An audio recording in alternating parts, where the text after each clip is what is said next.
Olá, meus queridos, boa noite, tá? Boa semana que a gente vai iniciar a partir de agora, né? Com a última semana inteira de agosto e vamos seguindo então pela terceira etapa então do projeto Olimpíadas, né? Dentro daquela ideia daquele projeto que nós já tínhamos combinado, né? Primeiro momento, semana retrasada, a origem das Olimpíadas, né, os motivos do porquê da instituição Olimpíadas, qual é o principal legado do esporte, qual é a principal razão do esporte. A gente viu que o principal legado do esporte é evitar guerras ou diminuí-las, né, na pior das hipóteses, diminuí-las, né, no, e no caso promover a população, promover a humanidade. Então ela vai ser uma instituição que vem a corrigir anomalias humanas, anomalias sociais, que é a disputa militar, a disputa guerreira, a disputa bélica, que isso vai ser pelo menos diminuído, né, muito significativamente. E todo mundo gosta de esportes, todo mundo participa diretamente ou indiretamente, não só no esporte com regras, mas também os próprios jogos que a gente do dia a dia disputa, não só no campo esportivo, mas também no campo social, no ambiente político, no ambiente familiar, em que isso é muito comum. No segundo momento, na semana passada, a gente viu as Olimpíadas estando a serviço do nacionalismo, a serviço o nacionalismo se serviu das Olimpíadas para promover nações, promover bandeiras, promover entidades, promover hino, promover a própria estrutura nacional visando, né, a hegemonia. E aí nós vimos que as Olimpíadas ela vai ser resgatada de uma maneira institucionalizada, de modo a ser pregada, né, até os dias atuais. Para esse terceiro momento, né, nós vamos aí ter digamos, um tema mais afiado, um tema mais polêmico, né, mas sem querer ser polêmico e sim ser, digamos, um narrador, né, dos acontecimentos e também de uma maneira contextualizada, tá? Pretendo então colocar algumas questões aqui sobre o tema que vai ser trabalhado hoje, né, nessa semana, e que vocês precisam prestar muita atenção no que o professor vai falar aqui, para vocês não serem mal interpretados, né, e não interpretar errado. Então eu vou explicar bem devagarzinho, bem na manha, porque eu acho, tá, que vocês vão aprender bastante, vocês vão se informar bastante e vão saber, digamos assim, mesclando ciência e mesclando bom senso, porque hoje em dia se fala muito sobre isso, poder chegar num bom entendimento, para que aquele legado lá atrás dos gregos, da humanidade, promover a humanidade através dos jogos e também evitar guerras, possa ser combinado, né, a esse discurso, a essa fala a partir de hoje. Então o terceiro tema, a terceira etapa é a ideologia a serviço dos Jogos Olímpicos, ou os Jogos Olímpicos a serviço da ideologia, vice-versa, tanto faz. Por quê? Porque as Olimpíadas ao longo dos anos, ao longo das suas edições, ela foi se fortalecendo. Se fortalecendo em níveis popular, né, em níveis mundiais, em níveis globais, ou seja, a adesão às Olimpíadas vai ser muito grande. E temos que considerar que temos dois tipos de Olimpíadas: as Olimpíadas de verão e as Olimpíadas de inverno. Só que as Olimpíadas de inverno poucos países participam, porque tem que ser países em que há neve, em que há jogos para a neve. E os jogos de verão não, os jogos de verão é todos os esportes. Então o mais popular é os Jogos Olímpicos de Verão, é esses que eu estou citando aqui, em que participa realmente todos os países, todas as nações. Então nesse terceiro aspecto, nesse terceiro volume, nessa terceira edição, tá? A gente vai ver, tá? Historicamente, então, esse ponto, tá? Esse aspecto em que todas as turmas, sexto, sétimo, oitavo e nono, irão, digamos, contribuir com os seus exercícios, com os seus temas e com sua devida avaliação, tá? Eu vou postar um texto, um artigo, né, que eu consegui achar, e que eu já tinha, inclusive, nos meus arquivos, e vou postar esse texto, que vai ser apenas lido e colocado com caneta colorida, né? Aqueles preenchimentos básicos para provar para vocês mesmos, em primeiro lugar, que vocês estudaram. Lembrando que o maior juiz de vocês é a consciência, então eu confio na consciência de vocês. Bom, então o primeiro aspecto é isso. As Olimpíadas, ao longo das suas edições, a partir de 1896 em diante, ela vai se ganhar corpo, vai ganhar forma e vai ter muita popularidade e muita adesão. É claro que no começo nem todos os países vão participar, serão poucos, e na medida que as edições vão se passando, a maioria vão participando até chegar hoje em que quase 100% participam. E o segundo aspecto é a questão econômica, né? E o econômico aí é fundamental, porque, como diz um colega meu da escola, do estado onde eu trabalho, nós estava falando a respeito porque ele é professor de biologia, então nós estava falando a respeito das vacinas e tal. Daí eu perguntei para ele: é possível em um ano encontrar a vacina do coronavírus dentro do conhecimento que ele tem? Eu questionei ele sobre esse aspecto. Ele me disse o seguinte: sim, com um aspecto, é preciso dinheiro. Eu perguntei: por que dinheiro? Por que o dinheiro faz a diferença? Porque o dinheiro otimiza a relação, otimiza o projeto. Tá? Ele deu um exemplo a respeito de uma construção. Se eu não tenho muito dinheiro, né? Se eu ganho pouco, que é verdade, mas se eu não tenho um capital privado muito consistente, se eu for construir uma casa, por exemplo, eu tenho que construir uma casa do tamanho das minhas condições. E dependendo da renda que eu tenho, talvez essa casa pode demorar um ano para ser construída, ou até mesmo mais. Agora, se eu estou ganhando muito bem, se eu tenho um bom capital, se eu tenho um bom capital de giro, essa construção pode ser feita em um mês, pode ser feita em 2 meses, o mínimo possível. Por quê? Porque o dinheiro, segundo esse meu colega, né, ele otimiza, né, todo o projeto que eu tenho. Então, desculpa a redundância, mas dinheiro faz a diferença dos projetos que a gente tem. Realmente é isso. Dinheiro, ele sinaliza se é possível ou não. Talvez em primeiro lugar. E outros aspectos vêm depois, mas é a grana que faz a diferença. Vocês sabem disso. Vocês entendem isso. Olimpíadas não vai ser diferente. Para se formar umas Olimpíadas, para se celebrar umas Olimpíadas, é necessário grana. E na medida em que as edições vão passando, mais patrocínio, mais cotas de publicidade, mais empresas vão usar as Olimpíadas para divulgar suas marcas, para divulgar as suas indústrias, as suas referências. E isso vai se fortalecendo muito, principalmente nas últimas edições, onde marcas como Coca-Cola, como Gillette, né? Marcas de banco, Itaú, Bradesco, Santander, sendo marcas famosas, né? Temos também uma outra marca muito importante, que é do fast food, né? McDonald's, né? Inclusive tem bordões e propagandas que marcam a gente. Então eles usam, né, as Olimpíadas para patrocinar e com isso ganhar publicidade e poder vender a marca, né, cada vez mais isso. E o segundo aspecto com relação às Olimpíadas terceiro aspecto, aliás, digamos, é o interesse político que entra. E nesse aspecto nós temos que conversar hoje. Se é popular ou não, isso é consequência, isso é aceita. Se é econômico, o econômico fala por si só, ela anda sozinha e ela regulariza, né, o mercado. Agora, até com relação à otimização, tranquilo, dinheiro pode sim fazer diferença.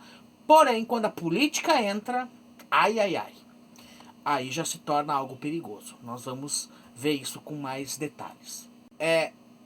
Com relação à questão política, nesse terceiro, digamos, terceira consequência, né, ao longo das edições, nós vamos ver propagandas políticas demarcando aí, né, as Olimpíadas. E aí as Olimpíadas vai perder a sua pureza, vai perder os seus reais objetivos que os gregos lá atrás, no tempo antigo, queriam.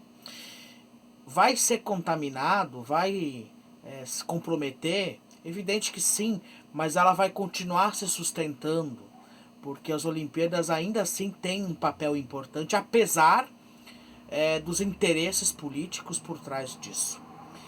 Nós vamos pegar alguns exemplos aqui, tá?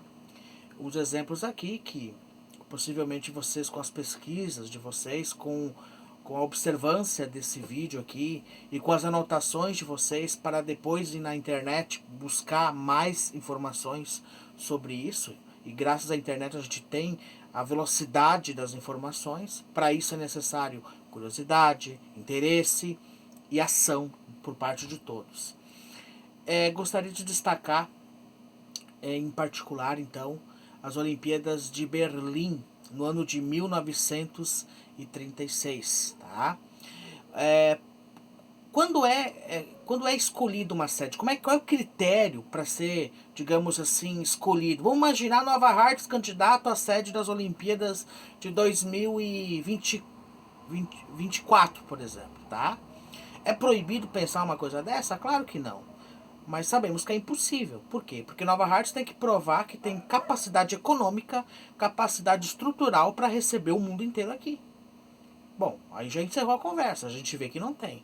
Mas não é proibido. Né? Se o prefeito fizer uma consulta popular, enviar um ofício para COI, Comitê Olímpico Internacional, foi protocolado. E se o mundo inteiro pensar que Nova Hartz é capaz, que se faça os Jogos Olímpicos aqui.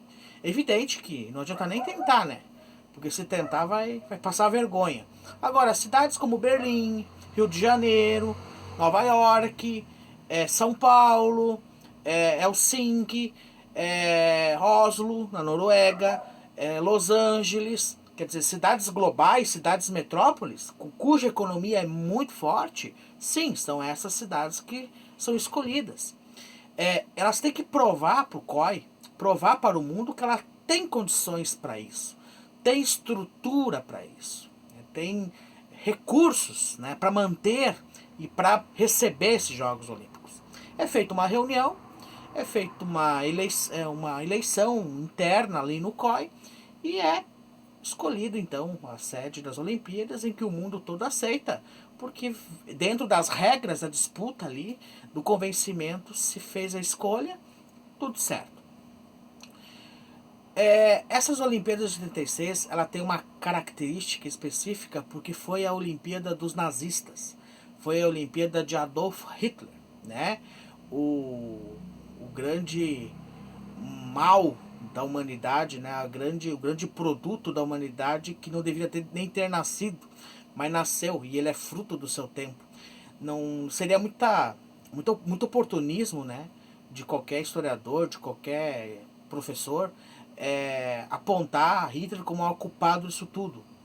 Foi culpado também, mas ele também é fruto do seu tempo, né? Ele é fruto de uma sociedade alemã completamente atordoada, em que se elegeu um partido, né, o partido de Weimar, né, que elegeu, né, esse maluco aí, e com todo um discurso, com toda uma ideologia fascista, que nós vamos ver depois o significado, vai, digamos assim, ganhar corpo e forma entre os alemães, entre a população alemã. Começando pela elite comercial, elite industrial alemã, e passando para a população mais simples, população mais de classe média ou de categoria social média, para a população em geral. Mas claro que com um convencimento e também comprando essas pessoas. E não tendo um plano B capaz de enfrentar esse partido, né? Esse partido fascista, que vai ganhar corpo, vai ganhar forma e vai, digamos, ser homogênica, né, ali na Alemanha, a partir de 33, tá, mais ou menos. E aí, claro, quando ele chega ao poder, eles vão se candidatar a receber os Jogos Olímpicos em 36. vão provar para o mundo que são capazes, através de uma intensa propaganda, de uma intensa trabalho de marketing, e também de mentiras também, porque a propaganda é feita de mentiras, vão conseguir receber esses Jogos Olímpicos, em que vai ser um sucesso, tá? Tirando alguns constrangimentos de lado, né? Mas ela vai ser um evento bastante positivo para o mundo, porque foi atingido o objetivo. Promoção dos povos, realmente o mundo participou, ganhou alguns países, perdeu outros, mas isso não é mais importante. Todas as nações foram representadas ali. E também a questão de não ter guerras no período. Então foi tranquilo as Olimpíadas de Berlim. Qual é o constrangimento em destaque?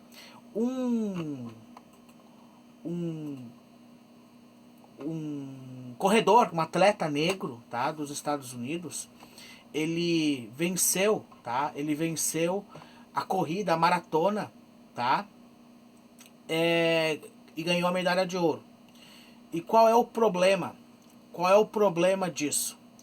Hitler não quis, se negou a colocar a medalha nesse atleta, por ele ser negro. Por quê? Por que ele foi negado? Porque ele era exatamente isso. Hitler era negro. Hitler era racista, ele era contra os negros. Então ele fez de tudo para não para não dar essa medalha. Então ele saiu. E qual é o problema?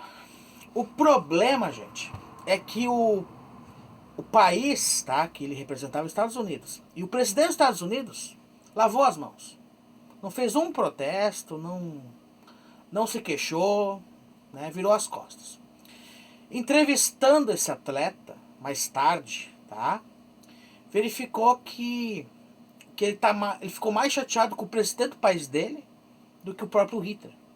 Porque ele sabia que Hitler era racista, era nazista, era fascista.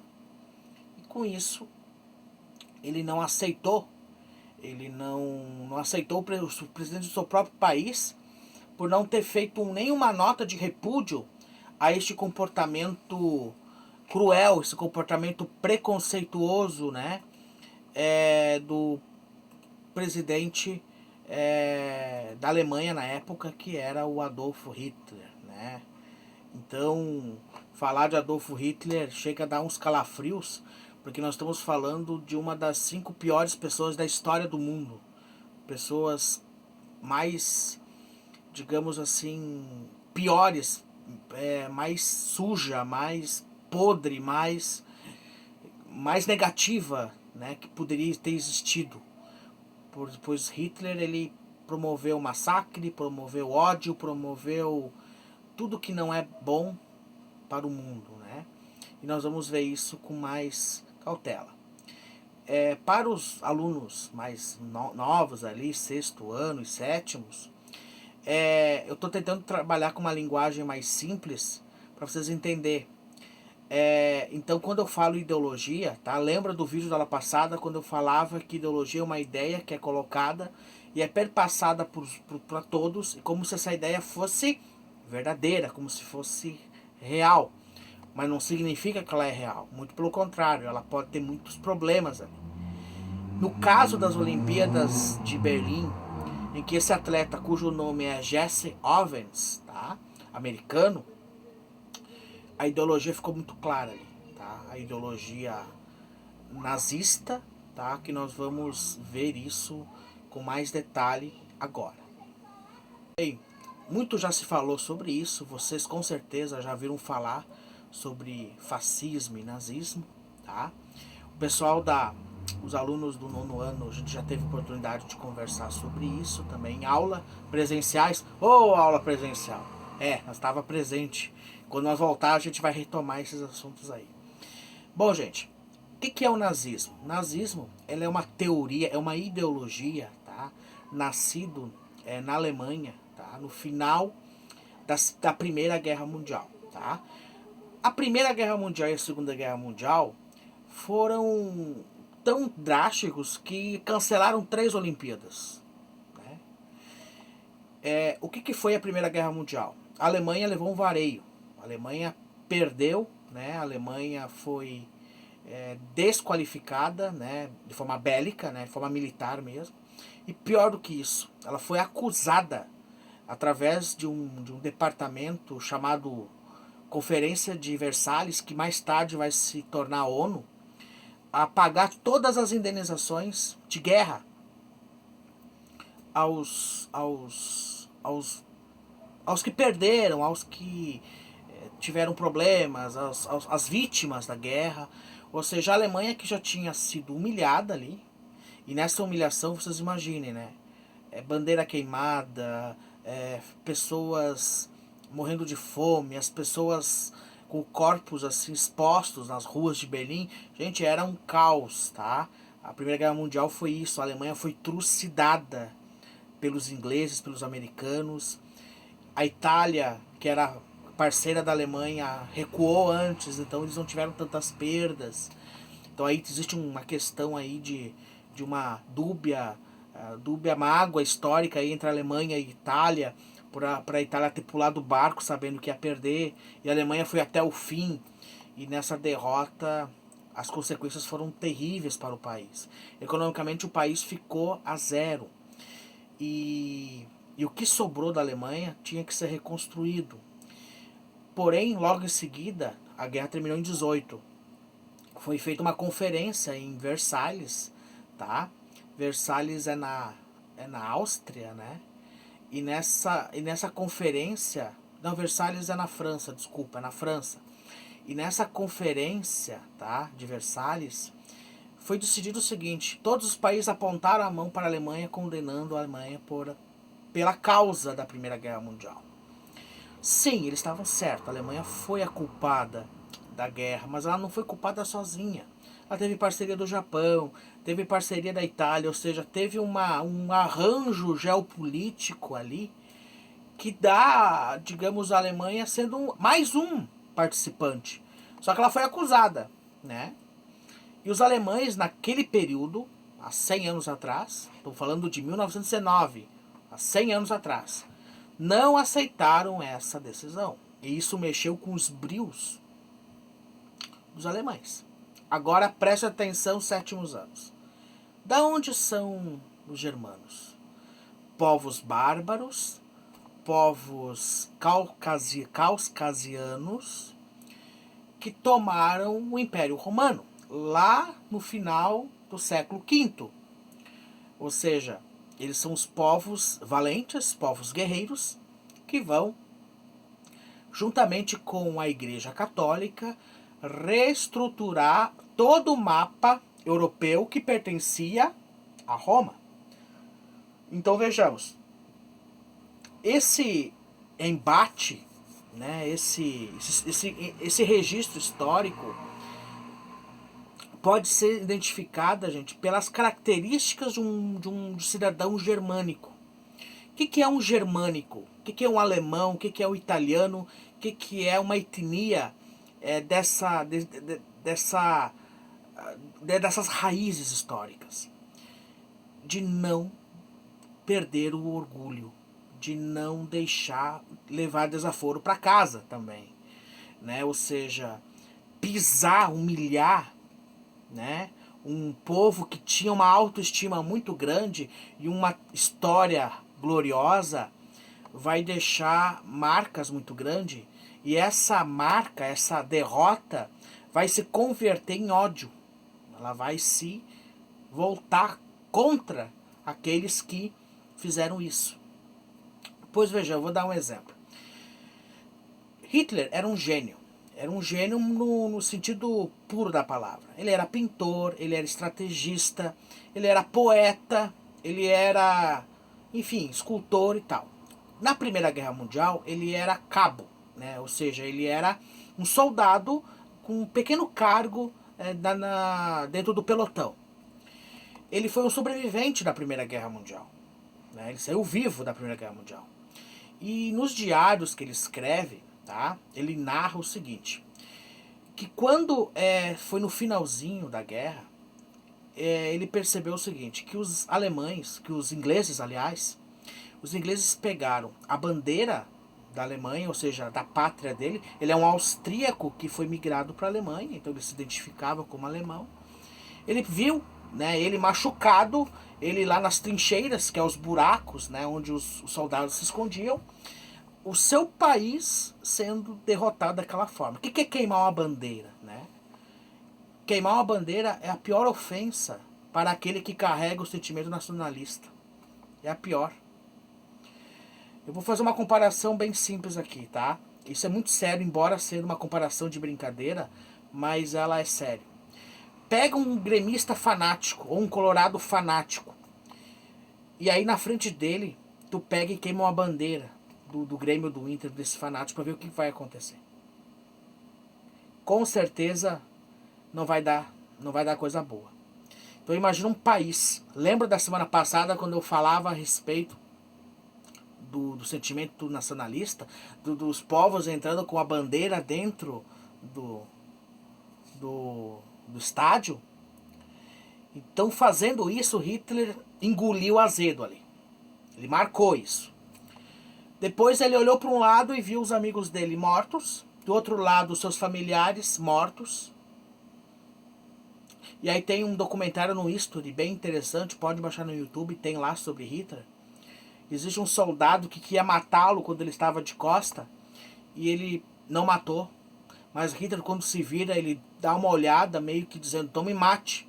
O soldado inglês, ele recuou, ele ficou intimidado. Bom, ele devia ter matado, né? Seria uma boa para todos nós, né? Porque daí seria um problema a menos, porque Hitler era uma pessoa do mal. Então Hitler carregou com isso um ódio muito grande. Um ódio assim terrível. Então ele pensou assim, vocês vão me pagar. Daí tudo bem. Aí tem a Conferência de Versalhes. Ele era ministro, né, do chanceler alemão lá, que era um príncipe, tá? Do segundo Reich alemão. E aí ele vê todos os países acusando, você Alemanha foi a culpada da guerra. Você Hitler, vocês companheiros ali do partido, vocês alemães, a nação alemã foram os culpados. E mais do que culpados, vão ter que pagar todas as despesas e indenizações de agora. Hitler, aí sim, aí ele se transforma naquilo lá. Volta para a Alemanha e ele vai criar, né, então, o partido nazista, enfim, toda aquela história. E o mais importante, um dos lemas dessa construção do partido nazista é partido único, né? Partido único. E, ou seja, proíbe qualquer oposição. Qualquer oposição é considerado inimigo da pátria, portanto era morto, né? Era fuzilado. E outra característica, o Império Romano precisa ser resgatado. Quando ele diz isso, ele fala o seguinte, que o fascismo italiano, nascido lá em 32, por aí, 29 e 32, e a segunda, a queda da Bolsa de Valores vai mexer com a economia desses países, precisa ser copiado pelos alemães. O fascismo ele é uma cópia, não uma cópia igual, mas é uma cópia estrutural do fascismo italiano. Então Itália e Alemanha fazem amizade de novo, para juntar as ideologias, para que eles consigam fazer com que os seus propósitos possam ser atingidos. Quando Hitler chega ao poder, né, em 33, tá, ele deixa claro que era preciso mostrar para o mundo que ele era o mais forte, que a Alemanha era a mais poderosa. Então ele é uma pessoa inteligente, vai colocar a Alemanha, Berlim, que era a capital, como candidata, né, a receber os Jogos Olímpicos de 36. Então ele traz, e o mundo todo vendo isso, vai achar magnífico, porque se alguns anos atrás, né, uns 17 anos atrás, a Alemanha foi considerada a culpada, agora ela está recuperada de novo. Então para o mundo vai ser interessante isso. Então não podemos culpar o mundo por ter escolhido a Alemanha para sediar as Olimpíadas, porque isso mostrou uma superação disso. Só que, claro, gente, o que é importante destacar aqui, a Alemanha usou os Jogos Olímpicos para mostrar para o mundo, né, para propagar para o mundo o nazismo, espalhar para o mundo como é bom ser nazista, como é interessante ser nazista. E aí nós vamos ver o que é ser nazista, o que é ser fascista. O que é isso? Fascismo, gente, vem do termo fácil, quer dizer único, partido único, italiano. Tanto é que o símbolo italiano é uma foice apenas, tá? Uma foice que corta. Ou seja, ou você pega a foice para cortar, ou você é cortado pela foice. Então convém para um bom italiano, um bom latino da Europa, adotar então isso. Benito Mussolini foi digamos, o precursor, né? Ele resgata isso, ele não criou o fascismo. O fascismo ele é uma engenharia que já vem desde o Império Romano. É uma coisa complicada de explicar aqui, mas assim, ele mexe um pouco de psicologia e cinzas de um incêndio que ainda não foi totalmente apagado. Quando Roma caiu no século V, e aí o sexto ano que estudou história vai lembrar, o orgulho italiano foi ferido ali, ou seja, o imperador era considerado Deus. Então era preciso resgatar esse Império Romano de novo, trazer esse Império Romano à tona, para que eles possam governar o mundo, né? Ou seja, o projeto imperialista, o projeto fascista é um projeto imperialista de dominação mundial, governo mundial. Essa era a proposta, essa era a estratégia, esse era o objetivo. A Alemanha aproveitou, foi na mesma carona. Então Hitler vai para a Itália estudar, lá ele aprende, né, um pouco da metodologia disso, porque Hitler conhecia a história, sabia que Roma foi o que foi, né? Então ele achou interessante e levou isso para a Alemanha, e então ele vai estruturar, o partido vai estruturar a Alemanha nesse particular, de forma que o nazismo é criado, é fundado e é espalhado pelo mundo, de modo a mostrar para o mundo que é interessante ser nazista.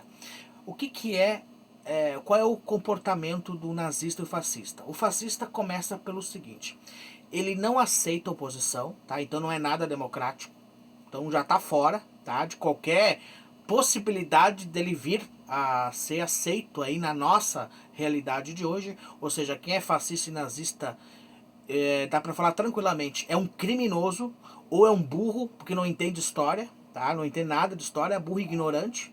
Então, ser fascista, tu tem que estudar isso antes de dizer que tu acha que é, ou achar que isso é bom, tá? Então isso aí é ruim, tá? Começa por aí, tá? Não tem nada a ver com direitos humanos isso. Segundo lugar, o fascista ele é racista, não aceita negros. Atenção, oitavos anos, quero que vocês pesquisem arianismo, tá? O projeto hitlerista de criar uma raça pura. De onde vem o arianismo? Né? Aquela ideia que vigorou muito de que eles eram considerados a raça mais perfeita, mais elevada com relação aos outros, tá? E que a gente vai ver a partir da segunda metade do século XX que essa tese caiu por terra, não existe. E quem provou isso foi o próprio cientista Albert Einstein, inclusive, com as teorias. Ele era um judeu, ele era um ariano, então ele podia dizer claramente, podia defender a seu próprio povo. Então esse discurso, tá?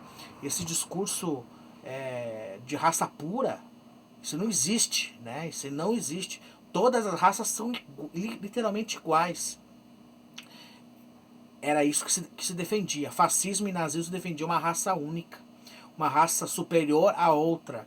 Claro que o negro era inferior, o japonês, enfim, o índio, era tudo considerado raça de menor qualidade. Terceira característica do fascista e do nazista, tá? Eles eram extremamente discurso de ódio, discurso que não aceita o diferente, não aceita a democracia, não aceita os direitos humanos, não aceita o contraditório, tá? É um discurso único, é um discurso bélico, um discurso de ódio, né? naquele livro que é proibido no Brasil, né, mas que a gente acha na internet aí, de maneira até escondida, Mein Kampf, né, ou Minha Luta, né, isso é narrado ali que era preciso exterminar os inimigos para que a minha raça possa ser, né, no caso a raça dos nazistas, possam prevalecer. Eles foram escolhidos por Deus para dominar o mundo, que é uma coisa maluca, uma coisa louca. Eles inventaram isso, sabe? Isso não tem fundamento. Porque se fosse verdade, eles teriam conquistado o mundo, coisa que não aconteceu, né? Então se viu historicamente, a história é verdade, é fato, é narrativa, de que eles estavam completamente enganados, né, com isso. Só que à custa de muitas vidas, né? De muitas mortes, enfim.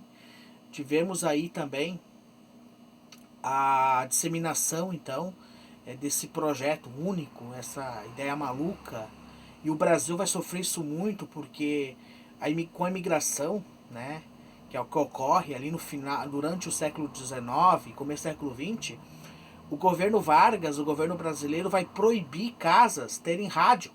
Porque na época o rádio era o celular de hoje. Né? Hoje nós temos o celular para se informar sobre o mundo. E na época as pessoas tinham o rádio, porque a maioria das pessoas não tinham letras, não sabiam ler e escrever. E muitos eram analfabetos não por falta de estudos, mas é porque eles eram alemães mesmo. E eles não aprendiam a falar brasileiro, falar português aqui.